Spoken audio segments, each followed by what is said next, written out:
बिस्मिल्लाहिर्रहमानिर्रहीम अस्सलाम वालेकुम दोस्तانو उम्मीद लرم تاسو به جوړول خوشاله وي او ژوند په مزو کې دوستانو دیر کې ډیر زیات ظلم شوی دی زیاتې شوی دی خوند خپل قزه چې د سالور بچي مور د اردوی واده لاس کلا شوی هغه ډیر زیاتې بے دردی سره قتل کړی دا اخر ولې قتل کړی دا واجه سوا هغه نه اخر داسې څه ګناه شوی و دوستانو دې باره کې سر ټول معلومات په دې ویډیو کې شریکام और که تاسو ټول معلوماتو باندې ځان خبرول غواړئ مونږ ویډیو ځان سره تر اخره پورې وګورئ او چې کوم ملګري مونږ په چینل باندې نوي دي هغوی د مونږ چینل مخه ځان سره سبسکرایب کړي ټلې نشان دی تاکي مونږ راتلونکي معلوماتي ویډیو هغوی ته په اسانۍ سره ملاو شي دوستانو د واقعیا د دیر تلاش ده چې خاوند دومره ظالم شو چې خپله ښځه چې هغې نه هغه څلور بچي راوړي او هغه بچي هم یې قتل کړو حلال یې کړو نشې ګولې ورته ویر کړو هغې نه بعد بچي هم حلال کړو او ښځه یې حلاله کړه اول پولیسو ته دا بیان یې ویر کړو چې ما کور ته څوک راوړېدلی او هغه دا کار کړی زه چې کور ته راغلم نو ما ښځه او بچي چې دي هغه دغسې مړ پرته وو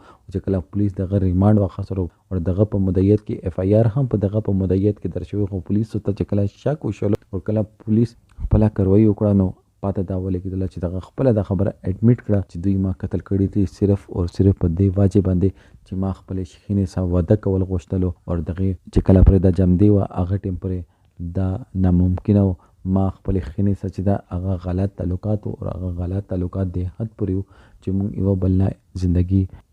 بېله نشه تېروله ځکه ما دا فیصله وکړه چې زه خپله ښځه او بچي قتل کړم او خپلې شخینې سره دا زندګي بسر کړم خو ما ته څه پته وه چې زه به دومره اسانۍ سره به پولیس لاسو ته ویرچم او زه خپل قوم نه او خپل خاندان نه معافي غواړم چې ما نه ډېر زیات غټ ګناه شوی دی دوستانو انسان چې دې حد پرې وغورځېږي چې هغه خپل بچي هم نه پېژني خپله ښځه هم نه پېژني او یوه